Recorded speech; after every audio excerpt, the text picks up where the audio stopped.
क्या अपने भड़काऊ भाषण से एक कदम आगे बढ़कर ओवैसी देश में आंतरिक युद्ध करवाना चाहते हैं?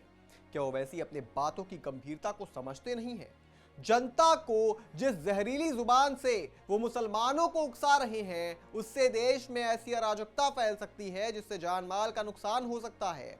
क्योंकि इस बार जो ओवैसी ने कहा है वो जुबानी हमलों की तमाम सीमाएं लांघ रहा है।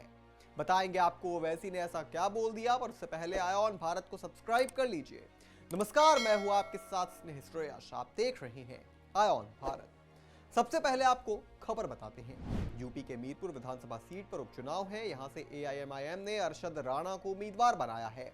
आजाद समाज पार्टी से जाहिद हुसैन, बहुजन समाज पार्टी से शहनाज, समाजवादी पार्टी से शुम्बुल राणा और एआईएमआईएम से अरशद राणा और एनडीए से लोक दल प्रत्याशी मिथिलेश पाल चुनावी मैदान में हैं। यूपी के मुजफ्फरनगर जिले की मीरपुर विधानसभा सीट पर उपचुनाव में बुधवार को वोटिंग होनी है। इससे पहले सोमवार को चुनाव प्रचार का आखिरी दिन, जिसमें एआईएमआईएम प्रमुख असदुद्दीन ओवैसी ने जनसभा को संबोधित किया और फिलिस्तीन का उदाहरण देकर मुसलमानों को लामबंद करने की कोशिश की। ओवैसी ने यहां सड़क, बिजली, शुगर मिल की क्षमता बढ़ाने, अस्पताल और बच्चियों के लिए डिग्री कॉलेज ना होने का भी मुद्दा उठाया। चलिए, ये सारे जमीनी मुद्दे हैं जिन पर जाहिर सी बात है बात तो होनी चाहिए, मगर इसके बाद जो ओवैसी ने कहा वो बेहद भड़काऊ, बेहद विवादित, देश की संप्रभुता को ठेस पहुंचाने वाला बयान था।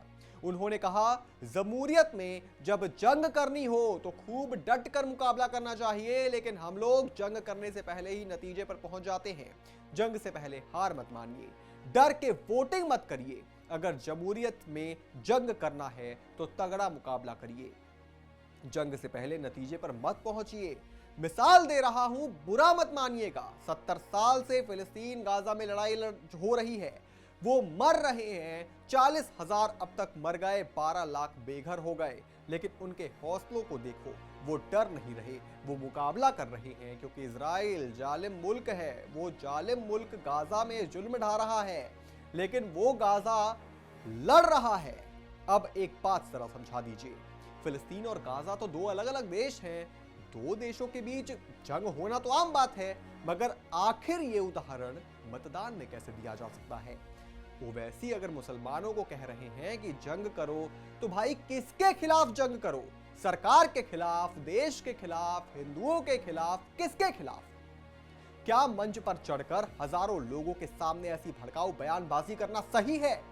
मतलब एक तरफ जब सीएम योगी ये कहते हैं कि बटोगे तो कटोगे, तब तो आपको तकलीफ होती है क्योंकि वह हिंदुओं की एकता की बात कर रहे हैं, मगर यहां भी इस नारे को दोहराते हुए कभी वो ये नहीं बोलते हैं कि मतलब एक दूसरे को मारने की बात तो करते नहीं हैं, कभी भड़काऊ बयानबाजी तो करते नहीं हैं, एक रहने की बात करते हैं, मगर आप सीधे तौर पर जंग की बात कर रहे हैं।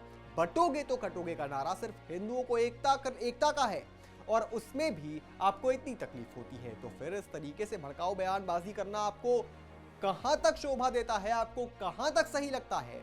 चाहे आप कितनी भी कोशिश कर ले, ना तो देश का माहौल बिगड़ेगा और ना ही हिंदू अब कटेंगे। क्योंकि जिस मीरपुर में आप भड़काऊ बयानबाजी कर रहे हैं, वहां के सीएम हैं सीएम योगी आदित्यनाथ, और उनके राज में अब अराजकता यूपी को छू भी नहीं सकती। इस पूरी खबर पर आप क्या सोचते हैं दोस्तों, हमें कमेंट करके जरूर बताएं, और भी तमाम बड़ी खबरों से जुड़े रहने के लिए आप देखते रहें आयोन भारत।